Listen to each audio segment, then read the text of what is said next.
Bienvenue dans le podcast Se traiter en première classe, où chaque épisode est une invitation à explorer le voyage le plus significatif de ta vie, celui vers la version de toi-même qui te rend humble et fier. Je suis Émilie Antoine, psychologue, experte en gestion mentale et émotionnelle. Je suis également la fondatrice de mapsyenlignechaismoi.fr. Ici, nous croyons fermement que se traiter en première classe n'est pas un caprice, mais un acte d'amour et de considération envers soi-même et envers autrui. Dans ce podcast, je te donne des clés pour dépasser tes croyances limitantes, tes blocages, tes autosabotages et faire évoluer ton mindset et ta gestion émotionnelle sans souffrir et sans galérer. Ensemble, nous allons dénouer les nœuds qui t'empêchent d'être une femme plus confiante, plus sereine, plus épanouie. Avec ma méthode innovante, testée et approuvée, qui allie la profondeur de la psychologie, un coaching de déclic impactant, garantie sans blabla, new age sectaire ésotérique, je t'apprends et t'accompagne pour que tu puisses développer une relation saine et authentique avec toi-même et avec les autres. Se traiter en première classe commence maintenant. Bienvenue dans l'épisode 80 de l'émission Se traiter en première classe. Cet épisode, il fait il fait suite plutôt à une conversation que j'avais eue avec l'une d'entre vous sur Insta. Elle m'a proposé un sujet, je me suis dit mais pourquoi j'ai pas abordé ça avant en fait.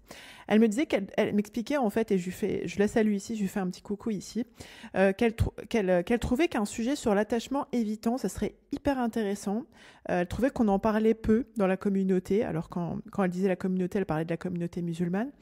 Et elle trouvait qu'on se dit seulement, quand on parle des critères, entre guillemets, de choix du mari ou de choix ou d'évaluation, si on peut dire ça comme ça, on disait l'homme doit être loyal, l'homme doit être droit, il doit être travailleur, sans parler forcément de l'importance de l'affection physique et de ce qu'elle a appelé l'accès émotionnel du mari. Et j'ai trouvé ça mais hyper pertinent, je me suis dit c'est vrai, il faut absolument qu'on aborde ça dans le podcast parce que je pense, et on en a discuté hier dans le coaching de groupe de ma Psy Campus, et il y avait une question qui était vraiment, qui faisait écho à la question, enfin la problématique de l'attachement. C'est ce qu'on va aborder aujourd'hui si vous voulez bien. Donc accrochez-vous parce que franchement ça va piquer. Je pense qu'en écoutant cet épisode-là, il va y avoir beaucoup de personnes qui vont se rendre compte de beaucoup de choses. Vous allez voir à quel point travailler sur alors se traiter en première classe d'un point de vue psychologique et émotionnel, certes, mais travailler à comprendre en fait certains éléments qui relèvent de la psychologie, de la gestion émotionnelle, etc., à quel point ça peut avoir de l'impact et de l'intérêt dans notre vie. Donc pour vous donner un petit peu de contexte, enfin vous expliquer un petit peu qu'est-ce que c'est l'attachement évitant. On parle d'attachement évitant en fait quand en tant qu'enfant, on est influencé en fait par la manière dont dont nos besoins émotionnels ils ont été considérés ou pas par nos parents, par les personnes qui sont occupées de nous. Et quand on est enfant et qu'on grandit avec des parents qui sont émotionnellement indisponibles, donc qui sont distants, qui sont répressifs, beaucoup dans la punition, etc., ou un jour ils t'aiment et un jour ils t'aiment pas, on ne sait pas trop pourquoi, donc ils ne sont pas très consistants dans leur affection, ça nous apprend en tant qu'enfant à associer l'intimité émotionnelle, donc le fait d'être intime avec une personne d'un point de vue émotionnel, d'être connecté, d'accord, on associe ça en fait à la déception et au rejet. C'est très inconscient. Et je vais vous donner des exemples de ce que ça donne concrètement. Vous allez vous rendre compte que soit vous-même vous êtes concerné, soit ça va vous aider à comprendre certaines personnes dans votre entourage et Inch'Allah, si Dieu le veut, de pouvoir vous positionner et vivre les choses différemment. Donc, ce qui se passe quand on a peur, quand on associe en fait l'intimité émotionnelle, à de la déception ou au rejet, qu'est-ce qui se produit ? On développe des stratégies d'évitement, d'accord ? Autrement dit, comme on dit en psychologie, des mécanismes de défense. Pourquoi ? Parce qu'on se dit que certaines expériences, là en l'occurrence l'intimité émotionnelle, ça risque de nous faire souffrir. Donc, on va essayer de minimiser la douleur en évitant carrément ces expériences-là. Mais tu te doutes bien des problèmes que ça peut induire dans un mariage, dans une relation et dans la construction d'une famille et même de la société quand on évite l'intimité émotionnelle, d'accord ? Donc, comme je l'expliquais tout à l'heure, quand on a eu en fait des parents qui étaient incohérents dans leur attention, dans leur affection, dans leur réconfort, qui n'étaient pas présents, qui te réconfortaient pas, bah, qu'est-ce qu'ils t'apprennent en ayant ce comportement-là, mais pas en te le disant bien sûr, en ayant ce comportement-là, bah, qu'il vaut mieux se débrouiller seul, il faut mieux être très très indépendant et vaut mieux cultiver une espèce de méfiance, même s'il y a quelqu'un qui essaye de se rapprocher de toi, ben, tu vas être sur la retenue parce que c'est risqué, c'est pas normal. Parce que ta norme, ce qui était familier pour toi, c'était pas ça. Et dans les familles même où l'expression des émotions, elle est humiliée, si je peux dire ça comme ça, parce que pleurer, enfin, par exemple, dire à un garçon tu pleures comme une fille, etc., c'est une humiliation. Donc dans l'expression des émotions, qui est ou dire comme un bébé, par exemple, même s'il n'y a pas de, il y a pas de honte à être un bébé, mais tu as compris l'idée, quand c'est découragé, quand c'est puni, quand c'est humilié, bah qu'est-ce qu'on transmet aux enfants qui deviennent des adultes après? C'est d'apprendre à réprimer leurs sentiments, leurs émotions, pour éviter justement cette vulnérabilité émotionnelle. Je suis pas en train de parler de faiblesse émotionnelle, de vulnérabilité émotionnelle, parce que bah, c'est risqué en fait. Et un manque d'affection physique, de réconfort, ça peut aussi contribuer au développement d'un attachement évitant. C'est pour ça que je n'aurai de cesse que de militer, si je puis dire. Un enfant pleure, il ne faut pas lui apprendre à se débrouiller tout seul, il faut le réconforter. Parce que un enfant qu'on laisse pleurer, etc., qu'on laisse dans sa galère, je peux dire ça comme ça, ça contribue à avoir un adulte avec un attachement évitant qui va avoir du mal à connecter avec son conjoint, avec ses enfants, avec les gens de son entourage. Parce que on apprend de cette manière-là à ne pas compter sur les autres pour avoir un réconfort émotionnel. Je vous donne un exemple. Et ça, c'est un exemple, je ne peux pas compter, c'est inspiré de faits réels, hein, bien sûr, mais c'est un exemple, je ne peux pas compter le nombre de fois où j'ai vu ça de près ou de loin, c'est-à-dire des exemples qui sont qui touchent vraiment à ce que je vais vous décrire. On imagine un couple, d'accord? Donc Samia et Daoud. Donc Daoud qui a grandi dans une famille où l'expression des émotions, donc toute l'intimité émotionnelle est quasiment inexistante, humilié, découragé, puni, etc. Donc comme ses parents, donc là éduqués par sa mère, comme sa mère était très distante, n'était pas en fait disponible et donc distante émotionnellement, elle n'était pas affectueuse, était affectueuse quand elle était disponible et c'était assez rare, lui il a développé un style d'attachement qu'on appelle un attachement évitant, d'accord, en mode je me débrouille tout seul, je peux pas compter sur les autres, sur le soutien émotionnel.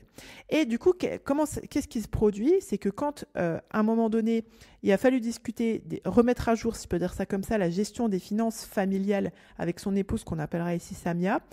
Samia qui est plutôt, je pense que c'est un comportement plutôt féminin, mais des fois on voit des choses, les tendances s'inversent, si je peux dire ça comme ça. En tout cas, disons ici que Samia, elle est plus en mode communication ouverte, partage des responsabilités. Alors certes, c'est son mari qui travaillait, qui ramenait l'argent, mais c'est elle qui dispatche le budget, qui s'occupe des courses, des menus, etc. Donc, elle était en mode ouverte, en mode OK, on se partage les responsabilités. Et elle est en mode je vais en discuter avec mon mari pour qu'on trouve une solution ensemble. Voilà, elle a besoin du soutien de l'aval, du soutien de son mari, etc. Donc, qu'est-ce qui se produit à ce moment-là? C'est que quand Samia aborde ça auprès de Daoud, lui, il se ferme émotionnellement. C'est quelque chose qu'on peut observer beaucoup chez les hommes. Il se ferme émotionnellement. C'est des plaintes que j'ai entendues beaucoup. Il se ferme, il répond vite fait. C'est souvent ce que j'entends, donc on comprend des réponses courtes. Il la regarde pas, il regarde son téléphone, il essaye de changer de sujet, etc. Et du coup, Samia, elle se sent extrêmement frustrée parce qu'elle se dit, il est indifférent, il s'en fiche, il veut pas participer, il ne m'aide pas, je dois gérer ça toute seule, etc. Et du coup, ce qui se passe, c'est qu'au lieu de s'ouvrir sur les inquiétudes, les besoins de sa femme, de soutien, etc., concernant les finances, Daoud se retire encore plus. Et en fait, qu'est-ce qui se passe, lui, dans sa tête, à ce moment-là?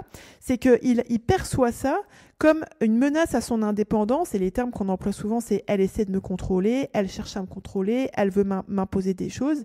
Il voit ça comme une menace à son indépendance et à sa sécurité émotionnelle. Mais ça, c'est pas quelque chose qui se dit consciemment, c'est l'analyse que je vous en fais, d'accord? Et ça vient directement de ce dont il a hérité de son enfance, où l'expression des besoins, des émotions, ça lui a été bombé dans le visage en mode c'est une faiblesse en fait. Si tu exprimes tes besoins, si tu exprimes tes émotions, c'est une faiblesse, c'est un problème.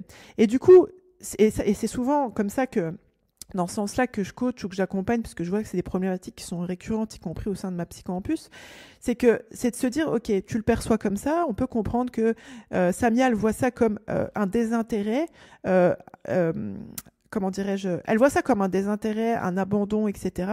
Mais c'est ni plus ni moins, ça n'a rien à voir avec elle, avec une autre femme, excusez-moi, hein. Ça aurait été probablement, il se serait produit la même chose, et c'est juste une manifestation de l'attachement évitant de Daoud. Il évite cette intimité émotionnelle et il évite le conflit, ça c'est quelque chose que je vois beaucoup chez les femmes, pour se protéger du rejet et de la déception. Vous voyez comment, ici, hein, l'impossibilité de connecter d'un point de vue de l'intimité émotionnelle. Parce que souvent, quand on parle d'intimité émotionnelle, on pense à « oui, je t'aime, tu es la femme de ma vie, tu es l'homme de ma vie ». C'est bien plus profond que ça. On parle ici vraiment des sentiments, des émotions, de ce qu'on vit en tant qu'être humain et comment on peut partager là-dessus, ok ? Et vous voyez bien, vous vous imaginez bien que cette dynamique de l'homme qui se retire, c'est quelque chose que je vois aussi chez les femmes, hein. Là, je parle juste de l'exemple que je vous cite. Et de la femme qui sent abandonnée crée un cercle vicieux.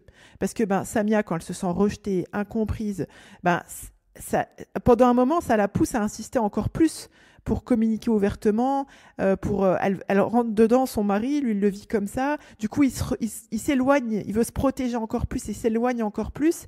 Et comme il n'y a pas de compréhension mutuelle des schémas d'attachement et il n'y a pas d'effort conscient, il n'y a pas de, comment dirais-je, il n'y a pas de diagnostic qui est posé, ils ne se rendent pas compte ni l'un ni l'autre. D'où l'intérêt de faire vraiment ce travail, de se traiter en première classe, de se comprendre, d'apprendre à se connaître, d'avoir des outils aussi de psychologie, d'introspection, pour pouvoir comprendre qu'est-ce qui se passe vraiment au-delà de nos blessures, en fait, au-delà, de nos valises, de nos bagages, etc. Pour pouvoir justement faire des efforts qui sont conscients et intentionnels pour adresser justement ces impasses, pour briser ces cycles. Parce que là, par exemple, et je le vois au sein de ma psychocampus, quand j'explique aux femmes, ou je le fais aussi en coaching individuel, que quand j'essaie de les reconnecter avec une chose qui est très présente chez les femmes, cette empathie, cette compassion, cette volonté de bien faire, etc. Là, elles arrivent et qu'on leur donne des outils intellectuels, si je peux dire ça, pour comprendre ce qui se passe chez leur mari. Après, elles font le choix ou pas, hein, parce que ça reste un investissement en temps, émotionnel et tout, de comprendre ce qui se passe vraiment, que c'est pas vraiment, que elles, on comprend qu'elles le vivent comme un abandon, etc.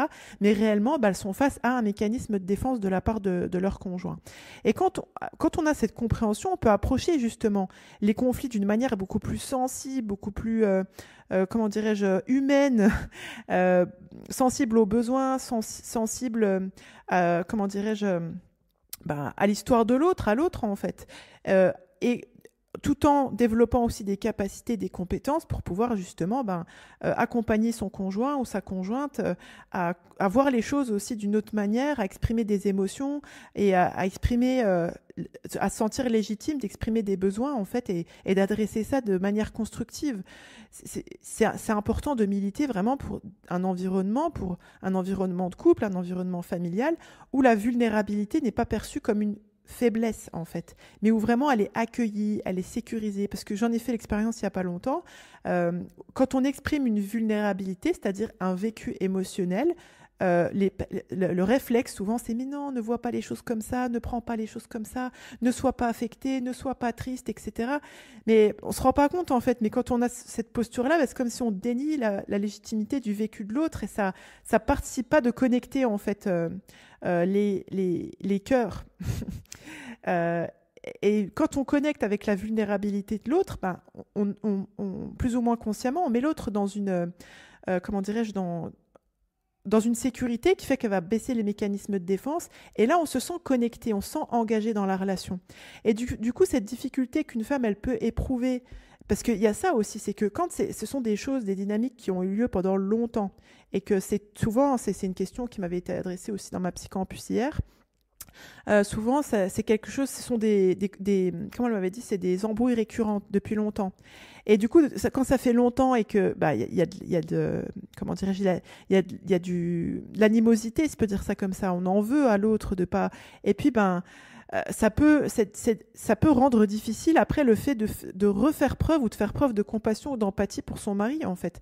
Surtout quand celui-ci a un attachement évitant, comme celui que je vous ai décrit chez Daoud, là, parce que, voilà, le manque de compréhension, comme je vous disais, des mécanismes d'attachement, fait que on interprète d'une manière qui nous sert pas, en fait, le comportement de l'autre. Et puis, on accumule beaucoup de frustration, beaucoup de sentiments de rejet. Donc, ça fait écho à notre histoire, peut-être aussi en nous. Hein. Et ça peut obscurcir notre capacité à voir au-delà des comportements et à reconnaître, du coup, les besoins émotionnels qui vont derrière ces comportements-là. Et puis, dans un couple où l'un des partenaires a un attachement évitant, voire même les deux, la communication émotionnelle, elle est entravée, on l'a compris. Hein. Déjà, le mari qui a du mal à exprimer, même à reconnaître, j'ai envie de vous dire, et la femme, pareil, ses émotions, ses besoins. L'autre qui se sent démuni parce qu'il n'arrive pas à connecter avec l'autre. Cette barrière, en fait, ça c'est dur de faire preuve d'empathie derrière ça. C'est parce que il faut pouvoir monter le mur émotionnel de l'autre et avoir encore la force de le monter, en fait. Ça peut mener à un épuisement. Là, par exemple, si je reviens dans ce cas concret que je vous ai partagé, Samia, on peut comprendre que derrière, elle soit émotionnellement épuisée, en fait. Et que quand on est émotionnellement épuisé, ça réduit notre capacité à faire preuve d'empathie, à comprendre le prisme de l'autre et à connecter avec.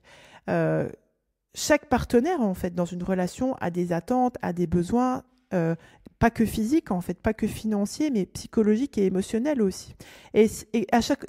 Quand les tasses émotionnelles, je peux dire ça comme ça, de chacun s'épuisent, ça peut être compliqué derrière de répondre non seulement à ses propres besoins, mais à faire face, mais pas en mode bagarre, quoi, en mode vraiment je fais face, je fais avec, quoi, avec les besoins de l'autre avec de la compassion. Donc c'est vital, en fait, de comprendre que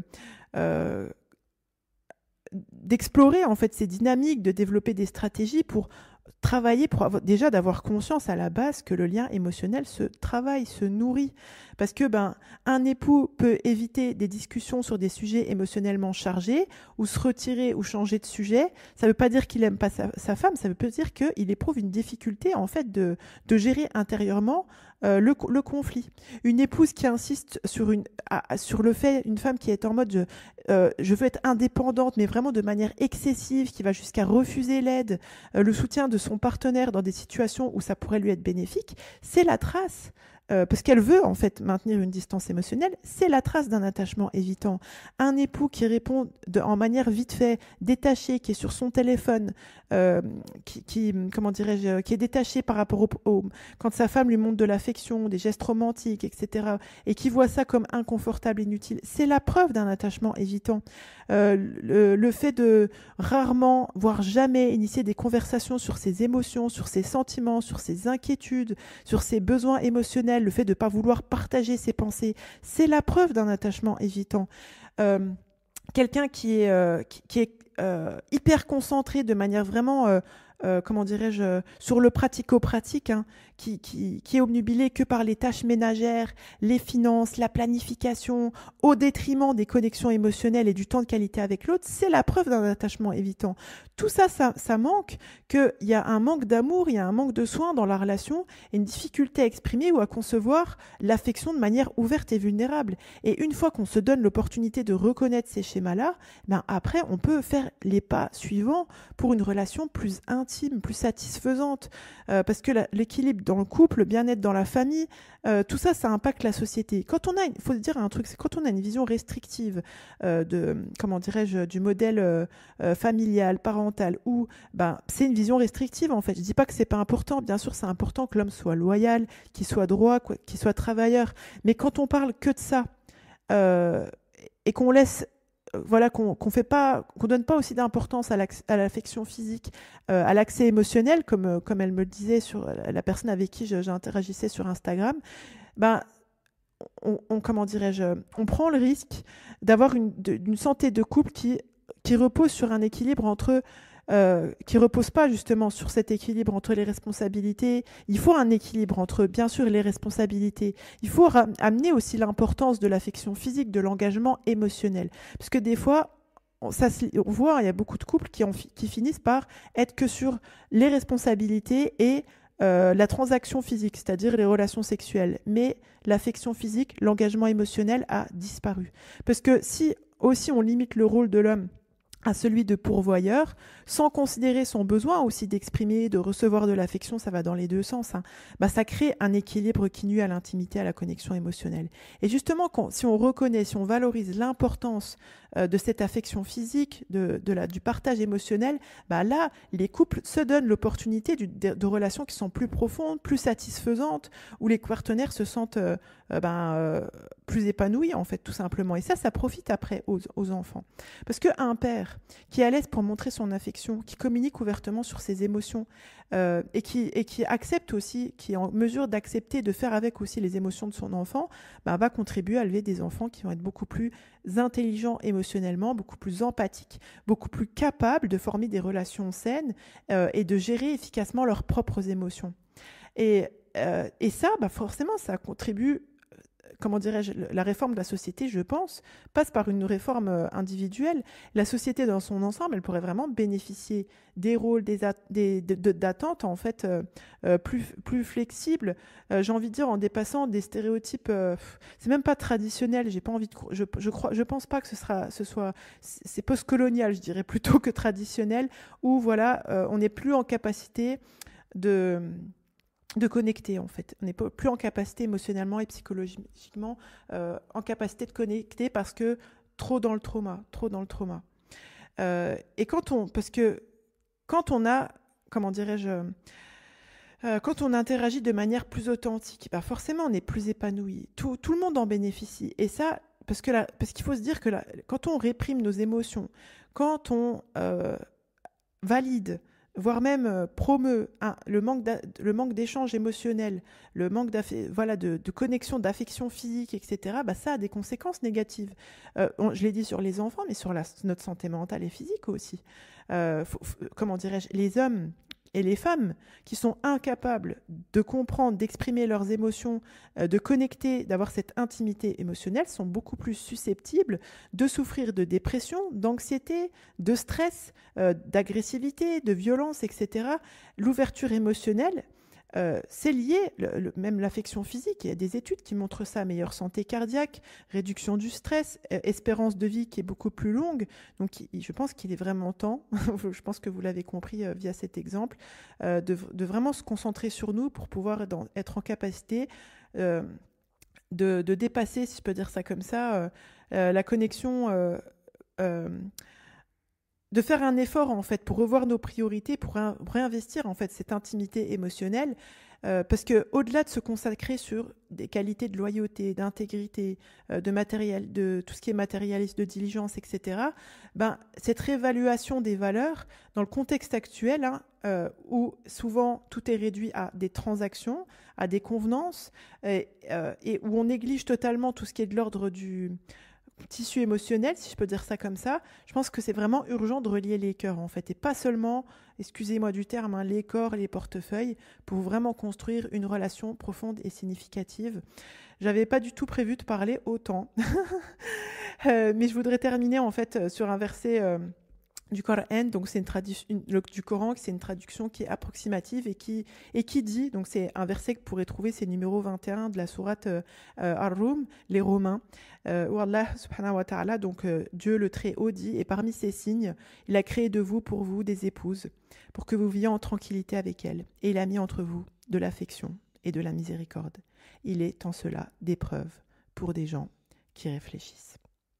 Je serais vraiment super curieuse d'avoir ton avis sur comment relier les cœurs pourrait enrichir nos vies, celles de nos proches, et favoriser un monde où l'empathie et la compréhension mutuelle prévalent sur la distance, l'indifférence, l'autosabotage. J'aimerais beaucoup avoir vos retours sur ce podcast. Si vous voulez adresser une review, un commentaire, une note, partage ta pensée. Qu'est-ce que ça t'évoque? Qu'est-ce que ça te dit? Est-ce que tu as relevé ce phénomène ou pas? Est-ce que tu l'as vécu même toi-même? Et j'en profite aussi pour vous dire que le samedi 23 prochain, je vous propose de me rejoindre pour un live participatif d'introspection où on va prendre 1 heure ensemble. Donc ce sera le samedi 24 à 15h de France. Pendant ce rendez-vous-là qui est offert, eh bien, on va se rejoindre. Je vais te proposer des questions d'introspection sur lesquelles je vais rebondir en mode coaching de déclic, ok? Donc là, l'idée, c'est vraiment de viens te challenger avec des questionnements puissants, de prendre 1 heure pour connecter justement profondément avec toi-même. L'idée dans le coaching de déclic, c'est de passer de la théorie à la pratique en vous amenant de la compréhension, en développant une compréhension qui est plus affûtée. Donc si tu veux offrir à ton esprit, à ton cœur, à ton âme du contenu de qualité, eh bien, je t'offre ce live d'introspection. Je pense que l'introspection, c'est vraiment un outil puissant pour se traiter en première classe, améliorer son bien-être relationnel avec soi-même, avec les autres, apprendre à se connaître, apprendre à gérer ses émotions, améliorer ses relations.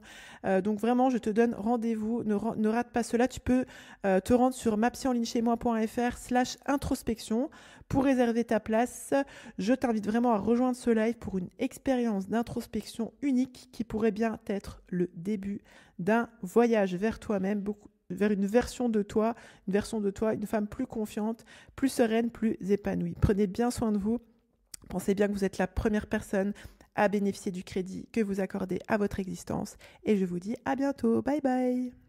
Si tu es prête à donner un tournant à ta vie et à embrasser pleinement l'idée de te traiter en première classe, je t'invite à rejoindre ma Psycampus. C'est le pas décisif vers une version de toi-même plus sereine, plus confiante, plus épanouie.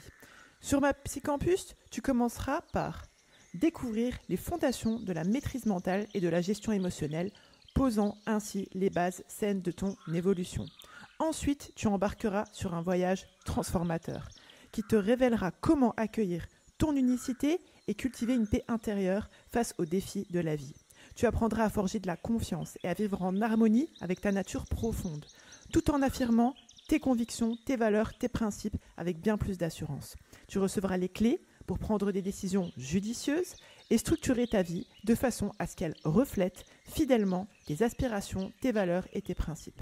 Tu seras guidé vers la maîtrise de ta sérénité intérieure et l'expression de ta grâce naturelle. Je te fournirai, étape par étape, une méthode pour devenir une femme non seulement capable d'agir conformément à ses ambitions, mais aussi de célébrer son épanouissement personnel, professionnel et spirituel.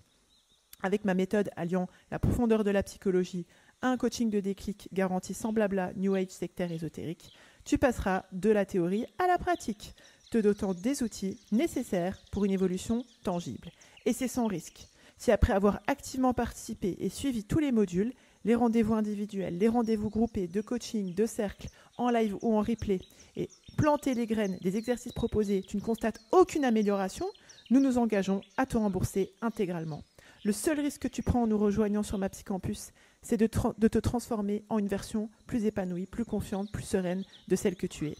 Pour commencer ce voyage transformationnel, rends-toi sur mapsyenlinchezmoi.fr/mapsycampus, MAPSYCAMPUS. Ensemble, sur ma Psycampus, nous allons débloquer ton potentiel et te guider vers une version de toi inspirée et inspirante. Tu es la première personne à bénéficier du crédit que tu accordes à ton existence. À très bientôt sur ma Psycampus.